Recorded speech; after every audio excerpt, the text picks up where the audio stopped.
E galera, beleza?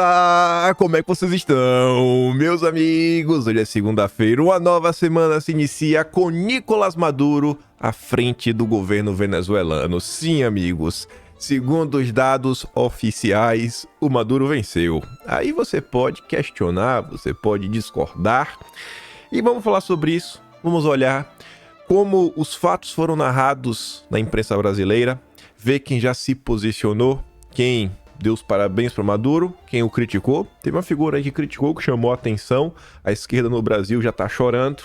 Aí vamos falar sobre o governo Lula, que até o momento não se posicionou e já começaram a ser algumas notas. Quero também olhar alguns posicionamentos internacionais fora da América Latina, em especial os Estados Unidos. Comentar com vocês sobre algumas coisas que nos mostram que estamos diante de uma situação bem complexa mesmo, que não é um negócio assim simplista. E ainda tem mais umas besteirinhas nesse primeiro tema. Vai ocupar grande parte do vídeo hoje. Aí depois, vamos falar do Biden brasileiro, ou não, que segundo a Globo, Lula tá num vigor sem igual, nenhum novinho aguenta o ritmo dele. E aí serão algumas notas que envolvem o Lula, envolvem a esquerda. Desculpa, esquerda não. Gente, vocês vão ficar até meio que surpresos. A imprensa brasileira, que para ela toda direita é extrema direita e que não existe extrema esquerda, hoje escreveu um texto para classificar Lula e seus aliados como extrema esquerda. Sim, o termo extrema esquerda apareceu na imprensa. Acredite se quiser. O que está acontecendo? Vamos tentar entender. Depois quero falar do Lulinha, o Brasil dele, os campeões nacionais, e se der tempo, mas acho que não vai dar. Aquelas coisas que nos mostram porque o país segue acorrentado sem sair do lugar. Mas vamos lá. Começando aqui pelo pior veículo de mídia do Brasil, o Globo. Eleição na Venezuela. Não houve violência ou incidentes nos locais de votação. Diz ministro da Defesa. Realmente não teve muita confusão nem nada. Só me parece estranho esse tipo de nota, porque é o que eu me questiono, né? Quando você olha qualquer matéria, você tem que perguntar como que ela apareceu. Porque o cara que tá com a pena na mão, né? Teclado na mão, que tudo é digitado hoje em dia, ele escolheu falar sobre isso daqui. Ele escolheu republicar isso daqui. E quando a Globo fala sobre isso, que não teve incidente nem nada, vamos ser bem francos. O que a Globo tá tentando fazer com esse tipo de nota é falar o seguinte, pessoal, confia no resultado, confia que é tudo nosso, nada deles. Não tem porquê, né, desconfiar do Maduro. Folha de São Paulo também publicou a nota na mesma linha, mas não quis colocar. A Folha foi um pouco mais justa do que a Globo. Aí, já pulando para a madrugada de hoje, que todo mundo já tá sabendo, né? Ficar chovendo numa olhada não adianta muito. O Conselho Nacional Eleitoral da Venezuela, órgão responsável pela divulgação oficial dos resultados, diz que Nicolás Maduro foi o vencedor da disputa no país. E ao longo do dia de ontem começaram a aparecer alguns dados, algumas pesquisas, bocas de urna, falando que o Edmundo meio que tava na frente, aí ficou meio assim, aí, né, o Gonzalez, né, falei, aí agora? Vai ou não vai, vai ou não vai? Enfim, no final do dia, quando os resultados apareceram, Madurinho, 51% dos votos. É uma lenda, Maduro é uma lenda. Aí, assim que o resultado foi divulgado, tornado oficial, uma das primeiras pessoas que deu os parabéns para o Lula é o Miguel Dias-Canel Bermúdez. Quem não sabe quem ele é, até mostro aqui já, primeiro secretário do Comitê Central do Partido Comunista de Cuba e presidente da República de Cuba. Já veio logo em campo, dá os parabéns. Hoje, a dignidade e a coragem do povo venezuelano triunfaram sobre as pressões e manipulações. Transmito ao meu irmão, o Maduro, nossas afetuosas felicitações por esta vitória histórica e com o compromisso de Cuba de estar ao lado da Revolução Bolivariana e Chavista. Aí depois veio o Luiz Arce, presidente da Bolívia, que teve o golpe de mentira. Parabenizamos o povo venezuelano e o Maduro pela vitória eleitoral deste histórico dia 28 de julho. Ótima maneira de lembrar o comandante Hugo Chávez. Acompanhamos-nos de perto esta festa democrática e congratulamos-nos com o fato da vontade popular do povo venezuelano nas urnas ter sido respeitada. Né? Eu vou discordar. Queremos ratificar nossa vontade de continuar a fortalecer os nossos laços de amizade, cooperação e solidariedade com a República Bolivariana da Venezuela, no quadro da integração soberana dos nossos povos e no objetivo comum de avançar para um mundo multipolar. Aí veio a Zelaya, né? Lá de Honduras.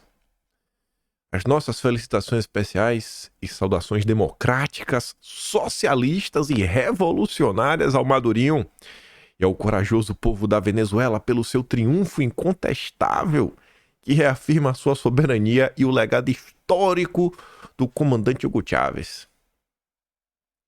O que falar disso?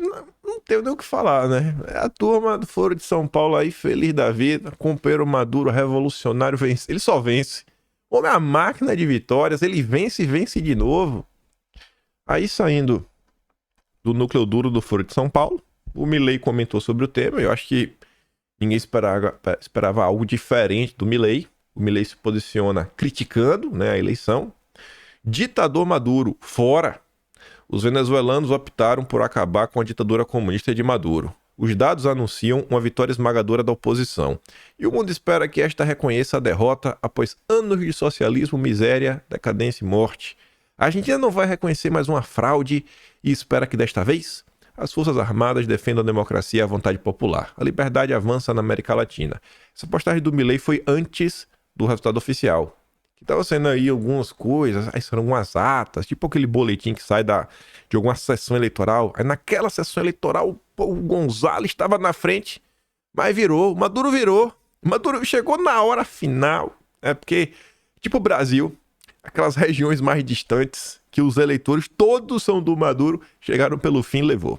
Grande Maduro, grande, gigante. Aí Costa Rica se posicionou de forma contrária, né? Não reconhece. O governo da Costa Rica repudia categoricamente a proclamação de Maduro como presidente da República Bolivariana da Venezuela, a qual consideramos fraudulenta. Trabalharemos com os governos democráticos do continente e os organismos internacionais para, não sei o que é logo a tradução, garantir que se respeite a vontade sagrada do povo venezuelano. Lograr se garantir. Aí veio o Lacalle Pou, presidente do Uruguai. Também um cara que, quando esteve no Brasil, ano passado, ele cobrou o Lula, né, um posicionamento mais enfático contra a questão venezuelana. Assim não. É um segredo aberto. Eles iriam vencer independentemente dos resultados reais. O processo até o dia das eleições e a contagem foi claramente falho. Não se pode reconhecer um triunfo se não confiarmos na forma e nos mecanismos utilizados para alcançá-lo. Claramente um golpista, né? O Lacalle Pou ao lado do Milei e ao lado de Costa Rica, golpistas extremistas, de extrema-direita, antidemocratas, que não conseguem reconhecer a vitória da vontade popular democrática. Aí veio mais um, gente. Eu não tô aguentando mais isso. Depois do Maduro bolsonarista, depois do do Randolfo Rodrigues bolsonarista, agora o novo bolsonarista, né? A gente tem que criar um movimento chamado neobolsonarismo, que é pra deixar o cara meio de molho, antes de aceitar ele no barquinho bolsonarista. Tem que ficar de molho, ficar sob observação. Temos agora o Gabriel Boric. O Boulos do Chile, abandonou a esquerda e agora virou um extremista de direita ultraconservador. O regime de Maduro deve compreender que os resultados que publica são difíceis de acreditar. A comunidade internacional e especialmente o povo venezuelano, incluindo os milhões de venezuelanos no exílio, exigem total transparência das atas e do processo. E que observadores internacionais não comprometidos com o governo prestem contas pela veracidade dos resultados. Do Chile, não reconheceremos nenhum resultado que não seja verificável. Lá vai o negacionista. Aí, nosso grande Breno Altman, jornalista 200% alinhado ao PT, amigo pessoal, não estou aumentando. Realmente é amigo pessoal mesmo, não é... Não, gente, é um fato, é apenas um fato. Ele é amigo pessoal do José Dirceu. Ao não reconhecer o resultado das eleições venezuelanas, o presidente chileno Gabriel Boric comprova-se como uma fraude, capturado pelos interesses imperialistas, um aliado objetivo da direita latino-americana. Pronto. É o neo-bolsonarista. Não passa de um serviçal das elites mais reacionárias e predatórias. Predadora, na verdade. Isso é o petismo. Isso é o petismo. E o Lula tá calado. Até agora. O Lula está calado, mas eu acho que ele vai abrir a boca em breve. Eu acho, meu achismo. E acho que para apoiar o Maduro. A gente vai chegar lá. Olha ele. E o Jamil Chey até me respondeu, viu? Me respondeu hoje. Eu fiz um tweet dando uma cutucadinha nele. Eu marquei ele. Eu falei, estou esperando Jamil Chad, vírgula, porta-voz da ONU, vírgula, para saber se eu devo comemorar ou não a eleição do Maduro. Aí ele respondeu, se você lesse o que eu escrevi nos últimos dias, meio que já sabia. Eu falei, Jamil, eu leio tudo que você disse. Então você tem que entender o que você tá lendo. Eu falei, mas eu entendo, Jamil. Mas a ironia faz parte do debate, as provocações também. Dá uma olhada lá no meu Twitter. Olha lá os replies. Eu conversando com ele, né? E o engraçado, Jamil, nem aparenta ter ficado nervoso. Mas é engraçada a informação que ele traz quando você olha alguns posicionamentos que já pintaram nas redes sociais, inclusive vídeos de processamentos oficiais. Mas vamos nessa aqui primeiro. O governo brasileiro... Começar pela manchete. Brasil vai aguardar disponibilidade de atas para reconhecer resultados. Será? Será mesmo? O governo brasileiro vai aguardar que as atas da eleição presidencial na Venezuela estejam disponibilizadas para reconhecer os resultados do voto em Caracas. Isso, segundo o UOL apurou, o UOL não apura nada. O UOL é um CNPJ. Quem apurou foi o próprio Jamil, com seus amigos. Pode ainda levar algumas horas para ocorrer. A preocupação de Brasília é tomada diante da sensibilidade do processo. Enquanto isso, o Brasil solicitou a missão da ONU, destacada na Venezuela, e o Carter Center. O Carter Center do Jimmy Carter? O governo Lula está esperando a opinião da ONG do Jimmy Carter, ex-presidente dos Estados Unidos, para poder falar se pode ou não pode dar um parabéns pro Maduro. O Lula, né? O Lula tá demais, esperando a resposta do Biden, que averiguem a acusação dos movimentos de oposição que na noite deste domingo denunciam os problemas que estão tendo na apuração dos votos da eleição. E eu acho que o Lula não precisa se preocupar. Acho que não precisa se preocupar, por quê? Olha aqui.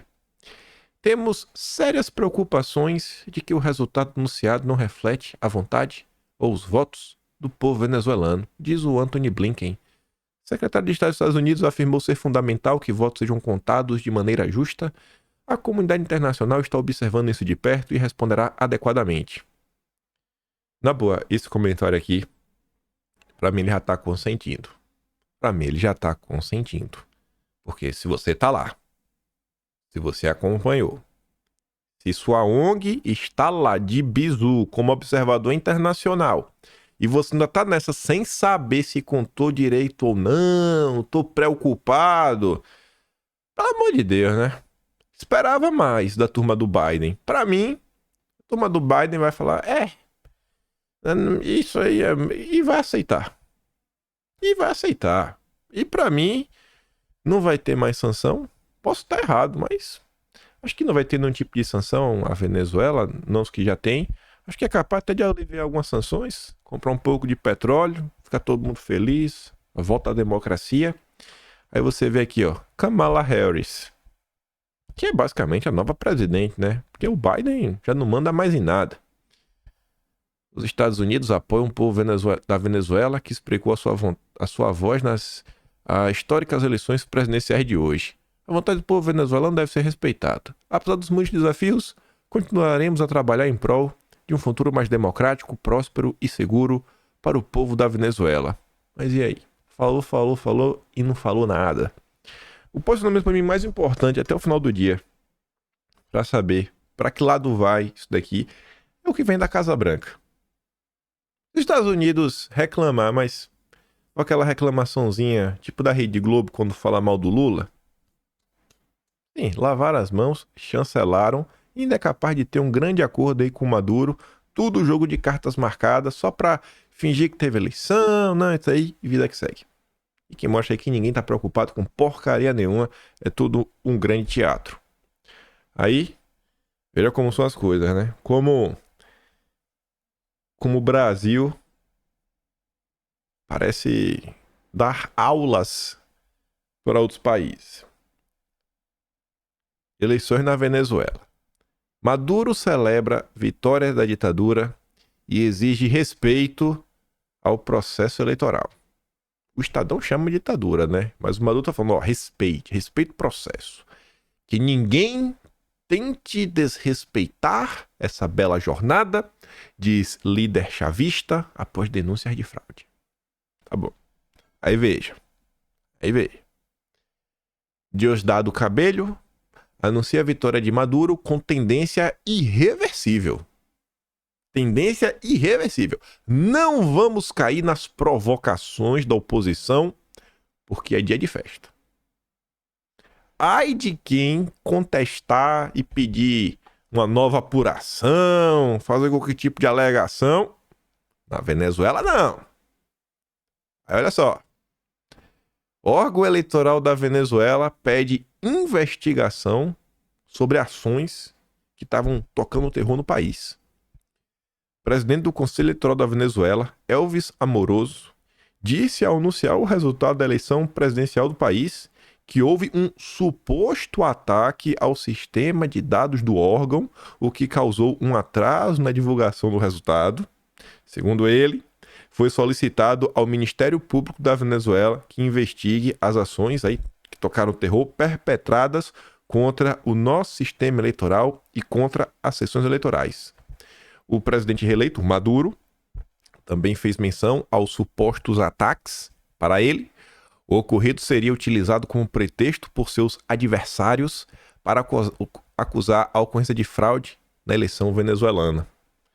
Vocês já viram algo similar? Tipo assim, alguma confusão no meio do processo, aí a galera vai meio que denuncia essa confusão, e aí a justiça do país vai investigar quem falou que teve algum problema. Eu já vi esse filme em algum lugar, não lembro onde foi. Escuta isso aqui.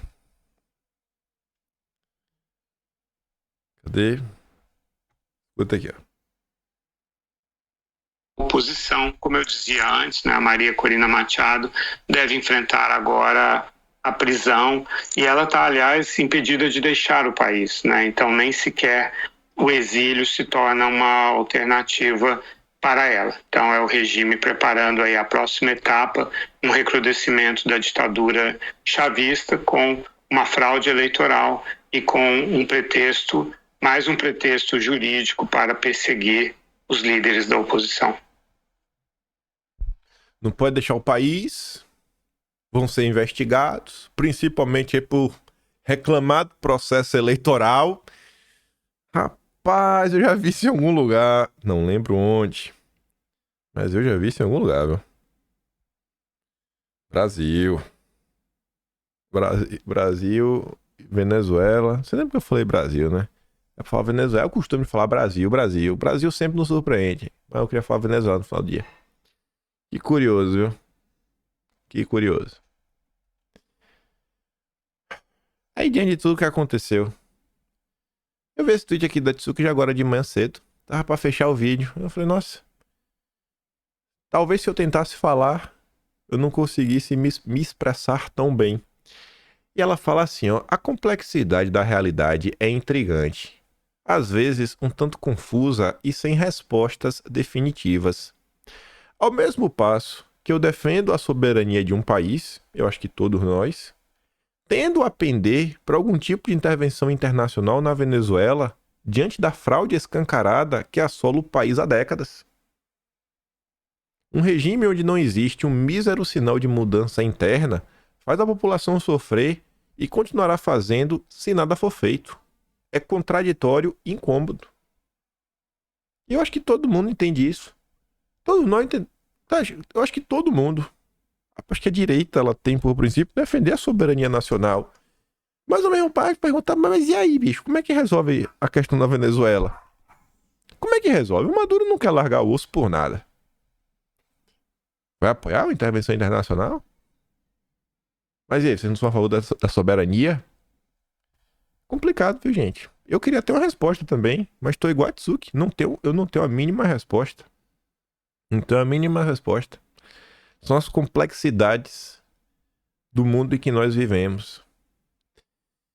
E pensar o que está acontecendo na Venezuela não começou ontem.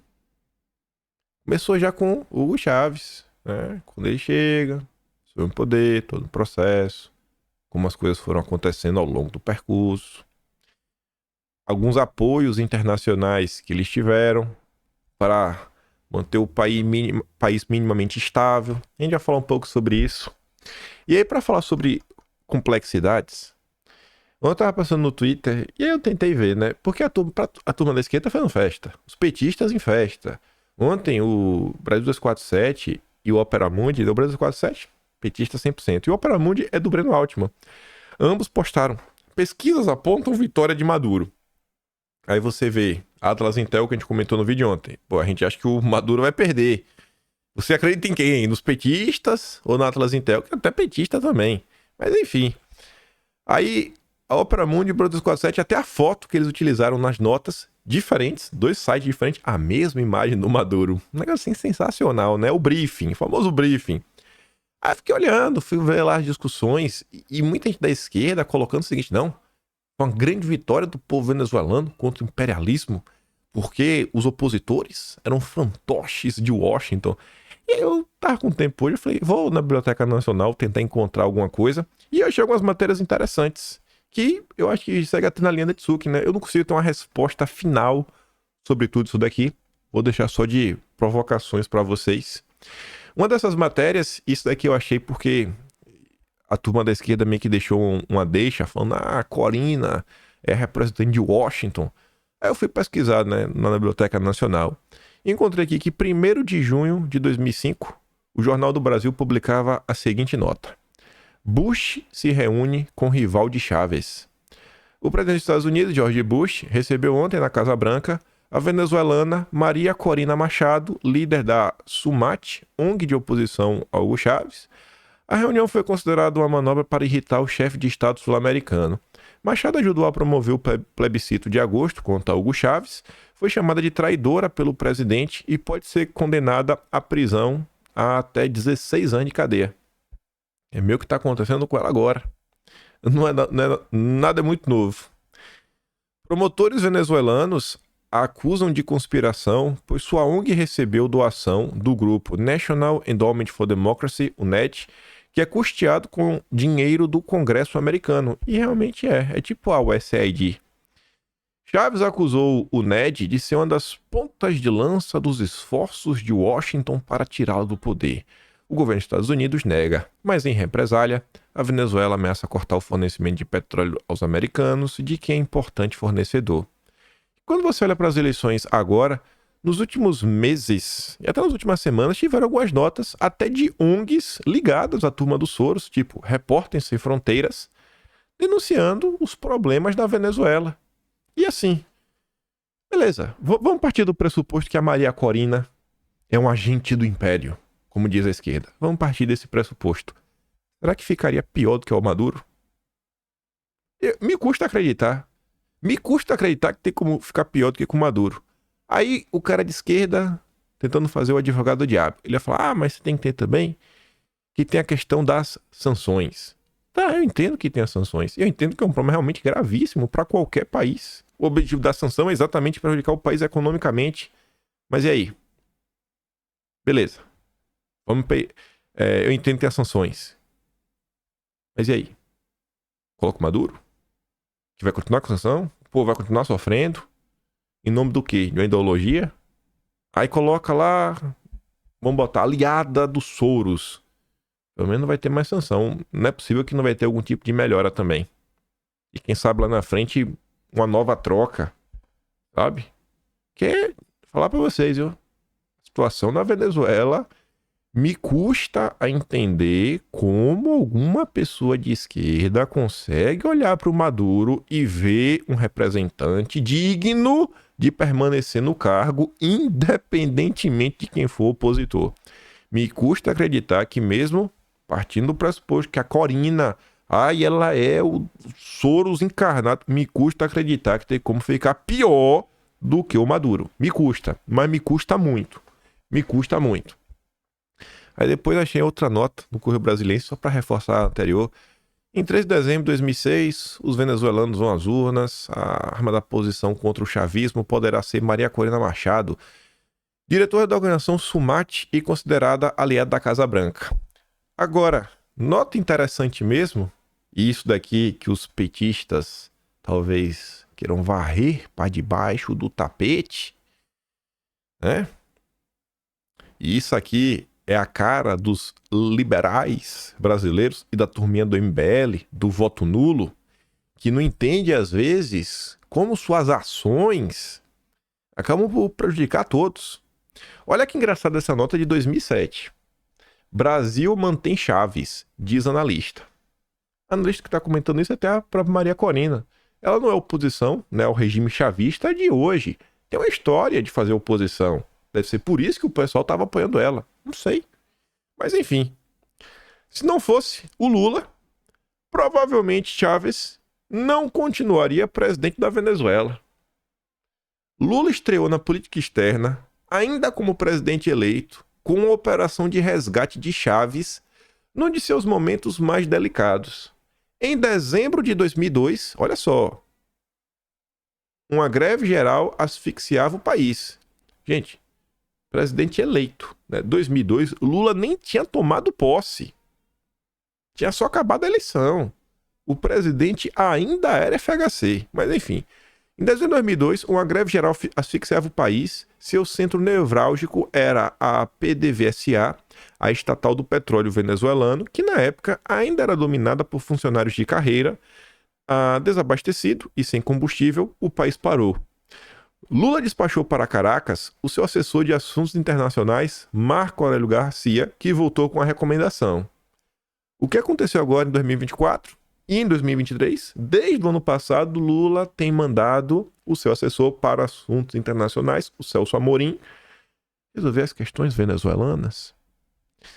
A pedido de Lula, o então presidente Fernando Henrique Cardoso enviou um petroleiro com 520 mil barris de gasolina. Mais do que o combustível em si importante, o gesto teve um enorme impacto político. Os setores empresariais estavam muito bem organizados contra Hugo Chávez.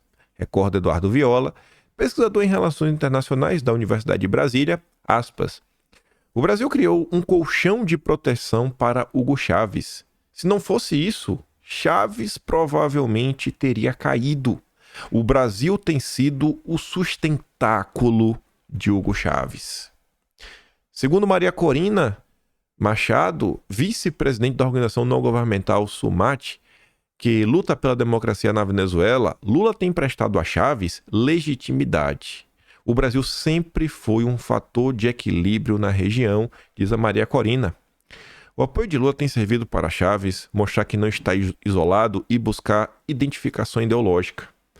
A comunidade internacional precisa entender que o que está em jogo aqui não é uma questão de ideologia de esquerda, argumento ativista, mas a democracia, o poder civil, a liberdade, os princípios republicanos.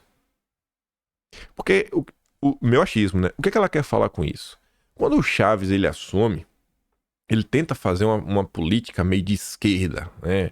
E aquela esquerda mais nacionalista, trabalhista, aquela esquerda mais antiga, pegar, restatizar as coisas, fazer etc, tudo mais, tiveram sanções, tudo mais. Só que é tipo Maduro, vamos fingir que ele é de esquerda, né? Esquerdão, pra valer, que faz e acontece, reza toda a cartilha de esquerda. Vamos aceitar isso.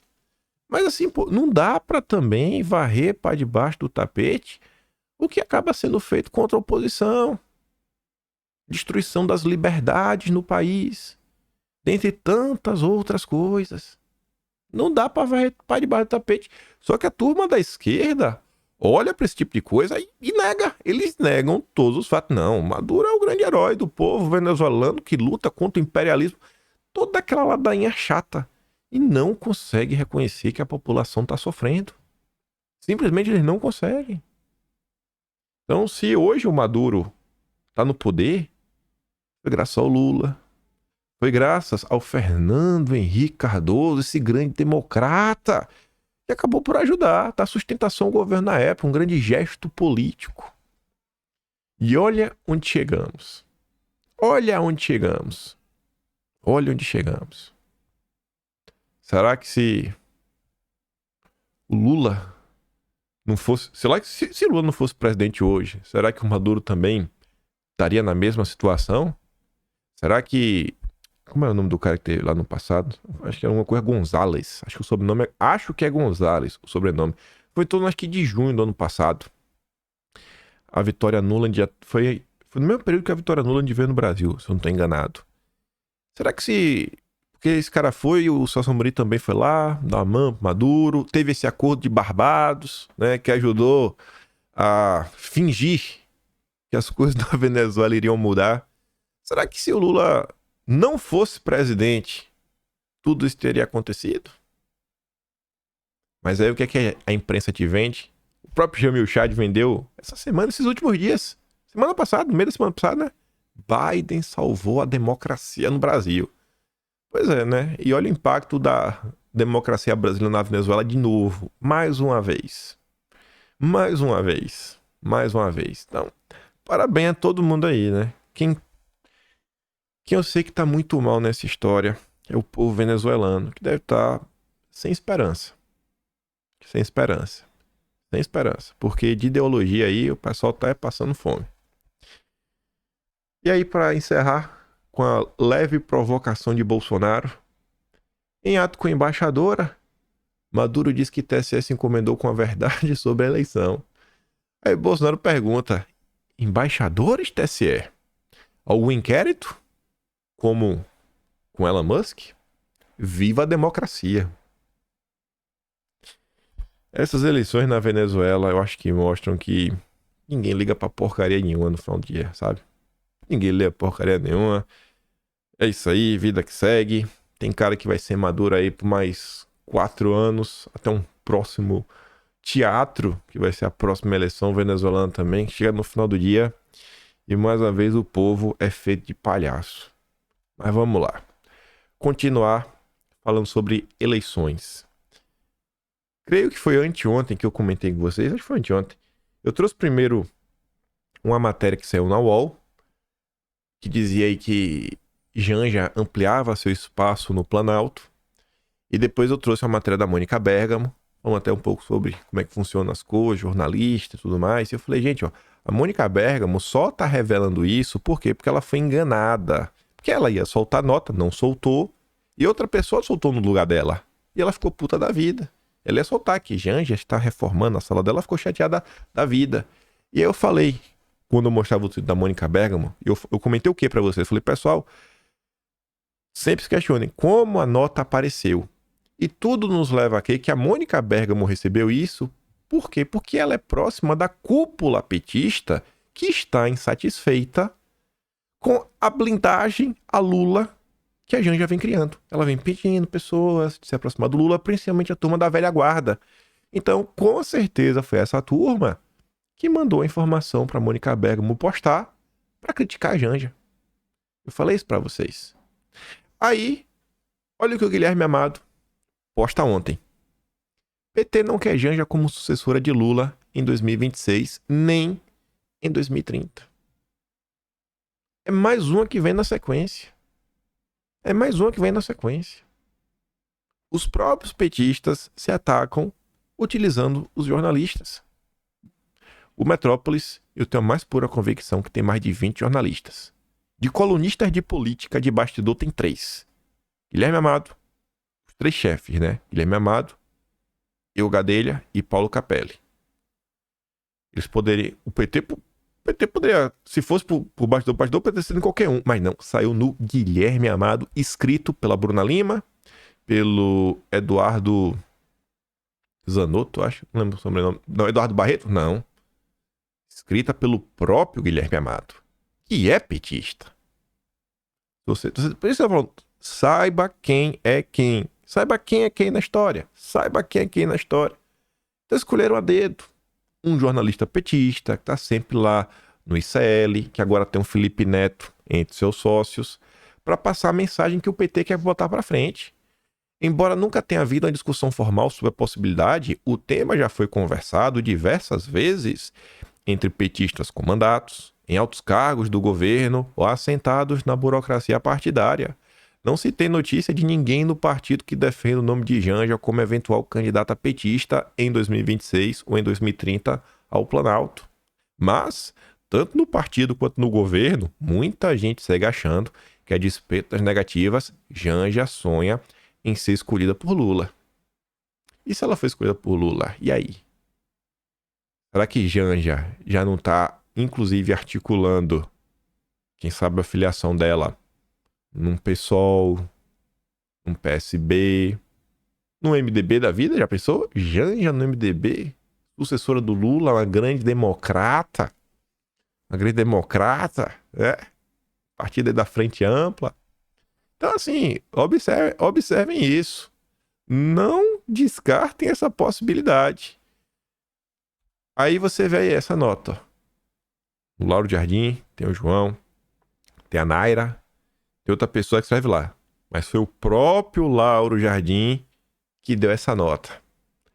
As impressões de 2 ministros de Lula sobre a disposição do presidente. Lauro Jardim é o porta-voz do mercado financeiro. O que vocês estão observando na eleição do Biden? Trump versus Biden, né? Que agora é Trump versus Kamala Harris. No início de julho, isso está feito na minha cabeça porque eu já estou organizando o Atlas de junho. Não, o Atlas de julho, desse mês, desculpa. O de junho está quase finalizado. Já estou organizando mais ou menos os subtemas do Atlas de julho. Lá para dia 4 e 5 de julho, eu acho que isso na Folha de São Paulo, se minha memória não falhar, algumas notas falam o seguinte, que financiadores da campanha do Biden já estão ameaçando cortar as doações para pressionar que Biden desista da reeleição. Financiadores. Que é quem? Wall Street. Que é quem financia o Biden? As elites financeiras nacionais. Aí vem o porta-voz das elites financeiras nacionais, o Lauro Jardim, para falar que, sentados lado a lado no palco, atrás do presidente, Jader Filho, Cidades e Márcio França, amigo empresas, trocaram impressões quando o Lula parecia cansado. Ele parecia. Rapaz, ele se revigorou ao ser chamado para falar à plateia. É o Biden brasileiro, irmão. Parece cansado, mas ele tá voando. Tá voando. Nenhum novinho consegue aguentar o ritmo do Lula. Ele está voando. Confia. Confia no porta-voz da Faria Lima.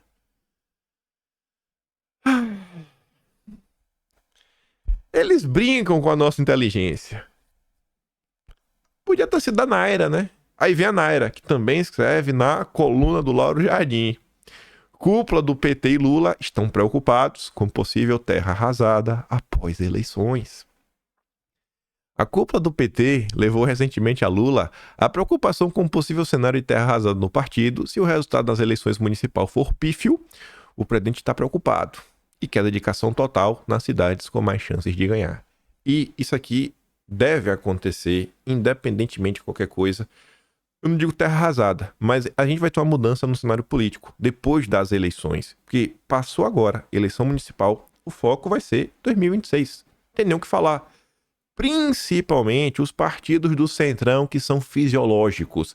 Eles não têm ideologia, eles só querem estar ao lado do poder. Então, passou agora, eleição municipal, o Centrão vai olhar para 26, já pensando em suas bancadas, já começando a pensar, e aí? A gente vai colar com Lula ou a gente vai fazer oposição ao Lula? O que vai ser mais vantajoso para nós em relação a 2026? E todo o cenário que pinta no horizonte nos leva a crer que apoiar Lula é uma loucura.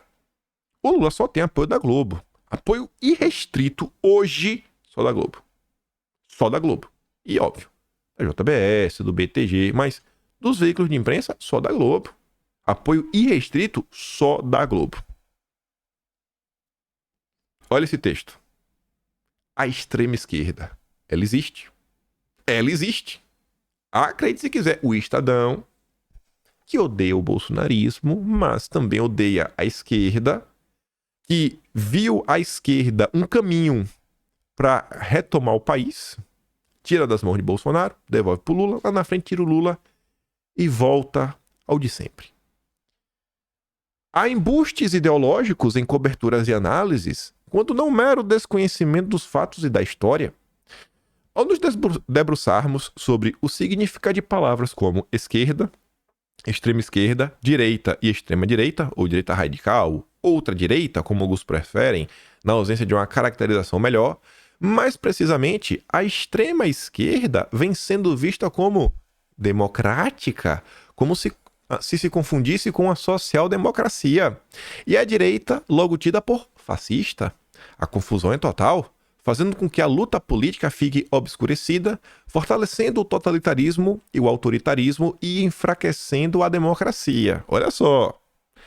Foi o próprio Estadão, ao lado da Globo, Folha, Veja e todos os outros portais de imprensa que passaram de 2019 a 2022, vendendo a ideia que Bolsonaro era um golpista, antidemocrata, até agosto de 2021, todos esses portais defendiam uma terceira via. Aí quando não deu, quando a terceira via não decolou, aí eles viraram as suas atenções para o Lula e passaram a defender o Lula como um democrata.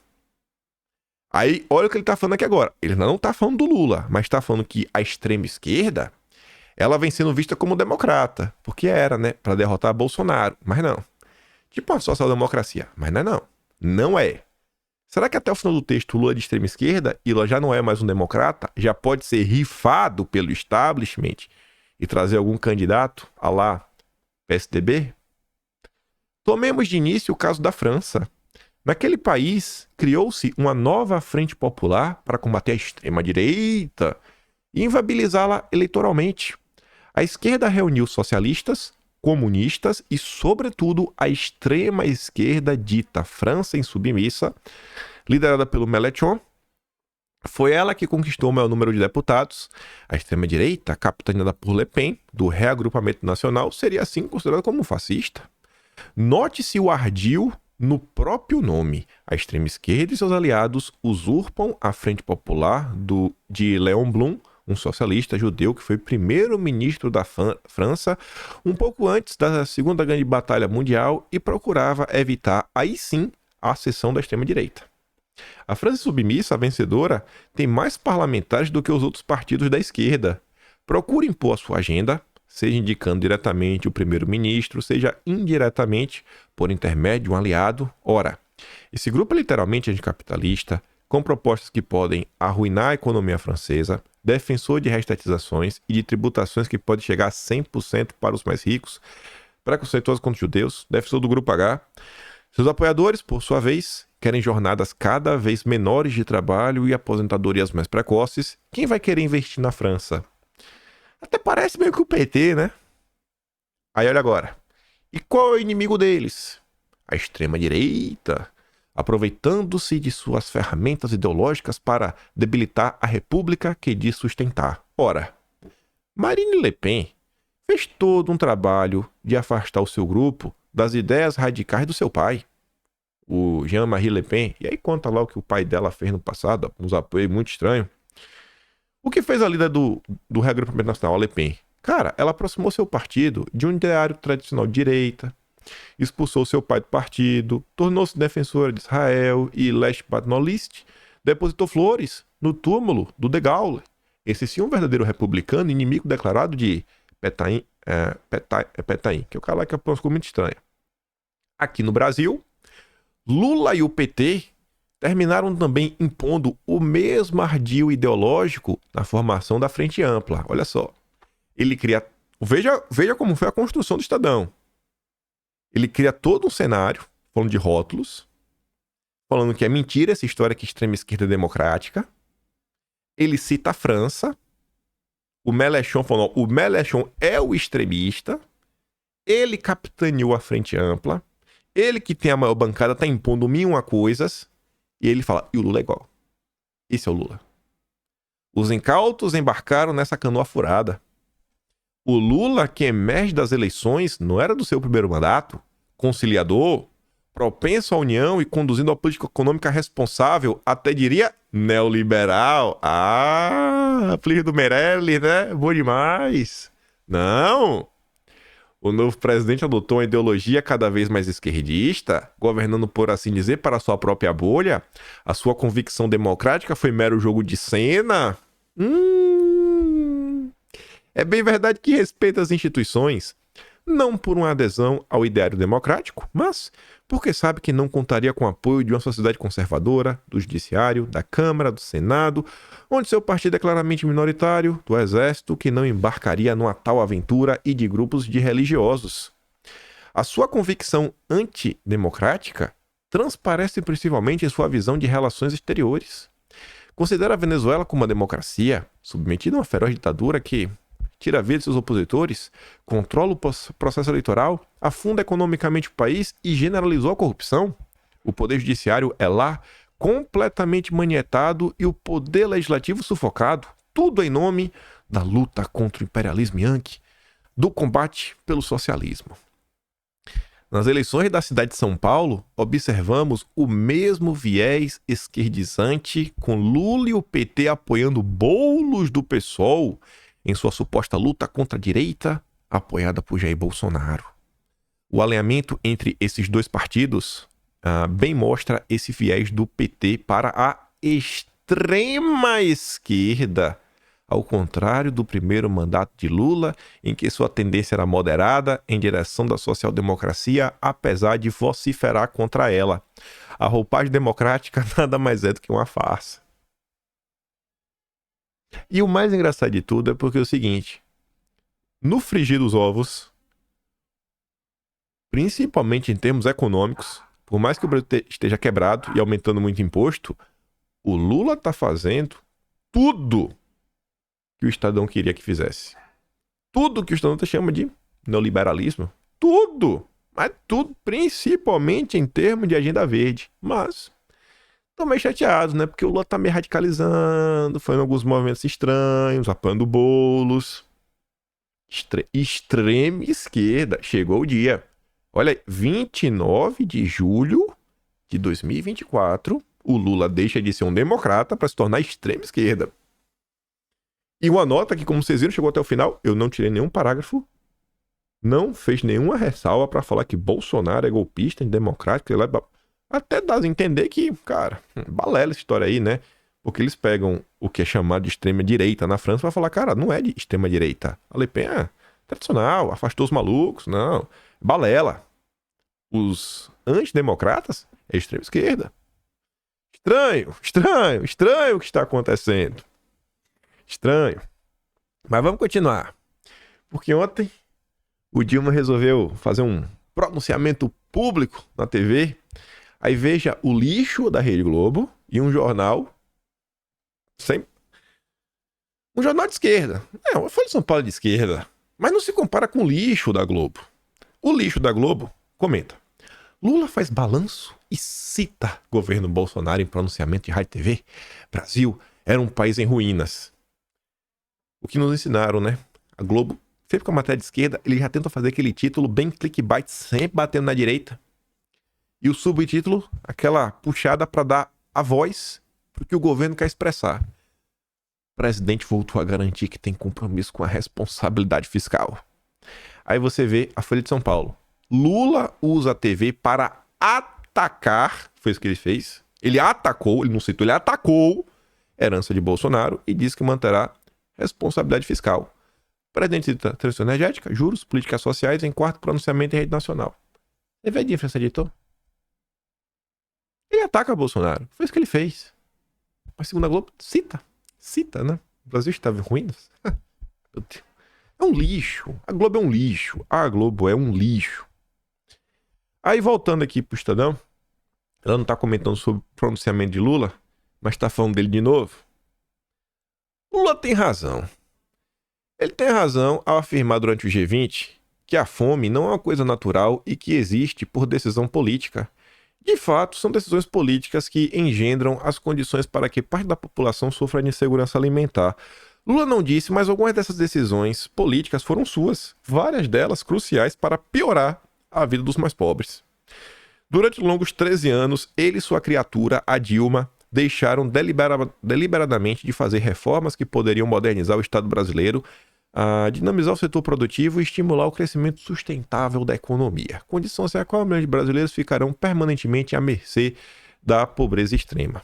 Aí eu acho que o Estadão distorce alguns conceitos para avançar com sua própria agenda econômica. A escolha política lulopetista foi deliberadamente a do atraso. Em vez de abrir a economia para obrigar a indústria e o mercado a se prepararem melhor para a competição internacional, Lula e Dilma preferiram dobrar a aposta no protecionismo. Não é protecionismo. Não é protecionismo. Não é protecionismo. O que Lula e Dilma fizeram foi criar campeões nacionais. Não distorce as coisas. Não tem nada a ver com protecionismo que foi feito no Brasil. A partir de uma visão arcaica sobre o desenvolvimento. Não tem nada de protecionismo. O que foi feito no Brasil foi criação de campeões nacionais do amigo do rei. Resultado: baixa produtividade, acomodação de diversos setores, a privilégios e precarização galopante do mercado de trabalho. Além disso, Lula e Dilma fizeram uma opção preferencial pela dilapidação das contas públicas como alavanca do desenvolvimento. Movidos pela convicção de que o Estado deve ser protagonista da economia, cabendo à iniciativa privada papel acessório nesse esforço. Não era isso. O Lula não pensa o Estado como indutor. Não é isso. O Lula gasta para ter ganhos eleitorais. É só isso. Ele usa da retórica do Estado indutor. Todo governo tem um orçamento. Todo governo. Governos minimamente decentes usam seus orçamentos para coisas que são importantes para a população. Investe direito, gasta direito. O PT é o petrolão. É a cara do PT. Nem gasta, né? O dinheiro vai para algumas pessoas muito duvidosas, no meio de um processo muito duvidoso. Mas muito duvidoso. Linhas de crédito? Linha de crédito especial para os amigos do rei. Com tal espírito, as estatais se tornaram a vanguarda dessa fuga para trás. A corrupção na Petrobras foi apenas o problema mais escandaloso desse modelo. O Estado supostamente do todo crescimento sangrou até ver esgotada sua capacidade de atender os mais necessitados em suas carências básicas. Não, o problema disso aqui não é o Estado indutor. O problema disso é a corrupção. Mas, óbvio, o Estadão pega, distorce algumas coisas para avançar com sua própria agenda. O Estadão quer vender o Brasil para os grandes investidores, né? Vamos vender tudo. O desequilíbrio das contas públicas, tão negligenciado por Lula e Dilma, levou à alta dos juros, à inflação e, por fim, à recessão, que atingiu fortemente os mais pobres, que em várias regiões do Brasil se tornaram absolutamente dependentes de programas de transferência forçada de renda para sobreviver. O combate a essa chaga deve ser uma política de Estado, permanentemente, nenhum compromisso de todos. A saída para a falta de comida na mesa dos brasileiros exige mais do que um programa de transferência de renda. Aí depois vem aquelas falas de sempre. Tem que ter um crescimento sustentado, da geração de empregos de qualidade, distribuição da riqueza, abertura da economia, saúde eficiente, educação com resultados exitosos, não demagogia. Isso é o que vai livrar os brasileiros da fome. Tá? Quando aconteceu isso, quando foi proposto isso durante o governo Bolsonaro, o Estadão foi contra. Eu nunca vi uma nota na imprensa elogiando Carlos Nadalim. Nenhuma. Zero. Que era fazendo piada do Grafogame, que nem foi feito no Brasil. Foi da Finlândia, onde a educação é exemplo pro mundo. Mas no Brasil não presta. Nada que foi feito prestava. Sabe, é um absurdo. A abertura econômica, o nome era Lei de Liberdade Econômica. Marco de saneamento, marco das ferrovias, marco de cabotagem. Isso não é abrir a economia e dar segurança jurídica para investimentos. Diversas coisas foram feitas e nada, absolutamente nada foi reconhecido pela imprensa.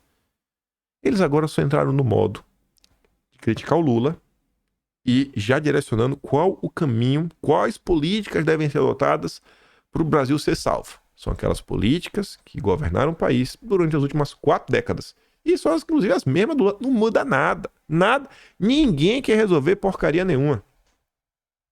Mas para falar das contas públicas, olha que engraçado. Contas públicas têm déficit de 38,8 bi em junho e fecham o pior primeiro semestre desde 2020. Eu acho assim que tem que esquecer 2020 com a comparação. Porque a gente não consegue, 2020 não consegue mensurar com nada. A gente nunca vai ter algo tão ruim porque foi do fique em casa. A empresa tem que parar de comparar com 2020. Mas beleza, né? É o pior desde 2020. O Lula conseguiu quebrar todos os recordes negativos. Mas talvez, se a gente esquecer 2020, vai falar, eita, o Brasil não estava tão ruim desde a crise que a Dilma implementou no país. Mas beleza, Brasil quebrado. Aí, olha o que está no subtítulo. Gastos com Previdência e BPC crescem 48 bilhões nos primeiros 6 meses do ano e pressionam finanças. Por que os amigos do rei não pressionam as finanças? Por que os subsídios para os amigos do rei não pressionam as finanças? Quais são os itens que a Globo e a Folha vêm cobrando que o Lula corte? BPC Previdência. Já se fala da nova reforma da Previdência. Fazer um arroxo no pobre. Olha, Lula quebrou o país. E quem está empurrando o problema é o pobre. Então temos que fazer um arroxo no pobre. Não tem uma nota na imprensa cobrando nada para ser feito com relação às elites. Vamos continuar. Lula afirma que realizará bloqueios no orçamento sempre que precisar. Aí vem o Aldo Rebelo, que não é de direita, né? Alguém vai me falar que deve ser bolsonarista também agora, né? Porque está criticando o Lula. Com o bloqueio da Amazônia, da fronteira mineral, da agropecuária, da biodiversidade, da margem equatorial e adotando a agenda das ONGs internacionais, vai precisar bloquear o orçamento todo santo dia. Realmente. O Brasil não se desenvolve, o Lula não deixa. Equipe econômica estima rombo de 32,6 bi e faz bloqueios para cumprir meta fiscal. Aos amigos do rei tudo, ao povo as migalhas. Parabéns para você que fez o L, os bancos e alguns empresários agradecem. Não tem dinheiro. Não tem dinheiro. Não tem dinheiro. Todo dia eles falam isso, né? Não tem dinheiro, tem que cortar, tem que fazer o arroz no pobre. Ah, meu Deus, etc. O Estado indutor é um grande problema. O Estado indutor, meu Deus. Gente, todo governo tem orçamento. Os governos não vão desaparecer. A gente tem que começar primeiro. Mas sim, no básico do básico do básico é gastando melhor. Depois gaste menos. E depois, sabe, faça uma grande reforma. Olha isso daqui. Amapá, de Alcolumbre e Randolph, segundo menor estado, é campeão em emendas. Eu não torço contra o Amapá. Eu não torço contra.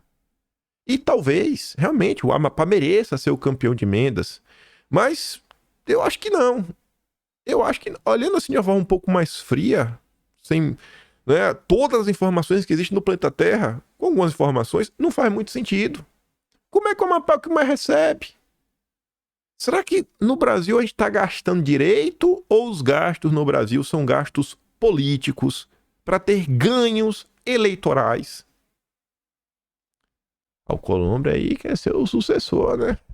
Tá na CCJ. O Lula precisou da CCJ do Senado, né? Veja as sabatinas pro Supremo. Quem marcava era a CCJ, né? Do Alcolumbre. Ah, Columbre miserável. Joga e joga. E vai voltar, viu?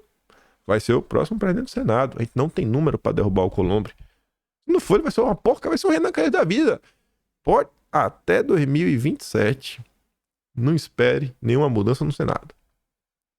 Então, olha os problemas que a gente tem. Beleza, assim, eu acho que o gasto ele tem que ser feito de forma inteligente. Tem que gastar mais com os estados maiores? Não necessariamente. Às vezes tem que gastar mais no que vai trazer um maior retorno para o país como um todo e gastar mais com quem está sofrendo mais. Mas gastar de uma forma que você vai melhorar a vida das pessoas e não direcionar naquelas regiões onde os políticos têm sua base eleitoral para conseguir mais uns votozinhos. Faz o arroxo no pobre e os irmãos Batista. E a JBS? E a Âmbar Energia? Medida provisória que beneficia irmãos Batista encarece conta de luz para Norte, Nordeste, baixa renda e indústria. Então, assim, se a imprensa quer falar dos problemas da esquerda, se a imprensa quer falar do porquê o Brasil não vai para frente, ela tem que ser honesta. Não adianta ficar falando, não, o problema é da Previdência. Ai, o problema é da BBC. Ai, o problema é que o Lula... O gasto da cultura... O Estado no todo... Não, cara, explique. Explique de forma assim um pouco mais concreta. Mostre. O problema é isso aqui. O problema é isso aqui. Essa é a política do Estado indutor do Lula. São os campeões nacionais. Procurados pelo Estadão, o Ministério de Minas e Energia argumenta que se trata de um rearranjo de pagadores, com a inclusão de grandes indústrias e com um rateio diferente para os consumidores de diferentes regiões do país e que os valores são irrisórios. Em todos os possíveis... Essa MP é para durar meio que 15 anos. Mais ou menos estima-se 30 bilhões. Para mim, 30 bilhões não é pouco dinheiro, né? Para o governo que está aí procurando onde arrecadar mais, eu não acho que 2 bi por ano é pouco dinheiro, nem um valor irrisório. Eu não acho. Aí, nesse caso ainda, que envolve o Ministério de Minas e Energia, do Alexandre Silveira, ministro desiste de divulgar a declaração que ganhou sigilo de 100 anos. Isso porque ele deu entrevista falando, se tivesse me pedido eu mostrava. E por que não mostra, miserável? O Alexandre Silveira desistiu de tornar público os dados da declaração de conflito de interesses. Ele havia prometido divulgar detalhes do documento após a divulgação da decisão da Comissão Mista de Reavaliação de Informações, né, que decretou o sigilo de 100 anos. De acordo com a reportagem da Globo News da última sexta, diante da repercussão negativa do fato, Silveira informou que divulgaria a íntegra do documento de forma voluntária nesta semana. Nos últimos 3 dias, esta coluna solicitou o envio das informações à assessoria do Ministério e também diretamente ao ministro. Na quarta, a assessoria informou que os dados não vão ser divulgados. Vamos começar a cobrar. A empresa tem que começar a cobrar o que tem que ser cobrado.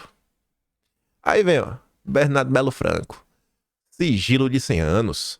Transparência nos olhos dos outros é refresco. Lula prometeu revogar segredos de Bolsonaro, mas seu governo repete a prática de esconder informações oficiais. No início do governo, Lula bateu bumbo para a derrubada de sigilos impostos por Bolsonaro. É no mínimo incoerente repetir a prática que condenava na gestão passada. Sigilo na época Bolsonaro. Visitas que Michele Bolsonaro recebeu.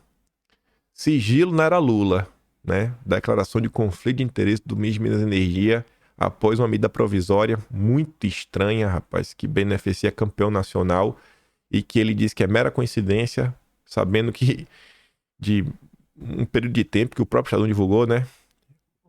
A Amba Energia, executivos da Amba estiveram 17 vezes no Ministério de Minas e Energia, fora da agenda! Bolsonaro, né? Mas os dois são iguais. Lula e Bolsonaro, os dois são iguais. Se você não olha a política nas suas complexidades, você vira um garoto amarelo igual a MBL. É o papinho no final do dia. Ai, os dois colocaram sigilo. Meu Deus do céu. E aí, pra gente chegar aqui nos finalmente, essa nota aqui é o puro suco do Brasil do Lula. O incômodo do BTG com a polêmica compra das termoelétricas da Eletrobras pela Âmbar. A polêmica compra, né? Pela Âmbar, da JF, deixou um gosto amargo de derrota do BTG, que também fez oferta pelos ativos. Se não caísse na mão da JBS, ia cair na mão do BTG. O Brasil de Lula. No banco, o que se repete é que, mais do que o revés, o que incomodou foi que os irmãos Batista, no último momento, teriam rompido acordos prévios acertados entre eles.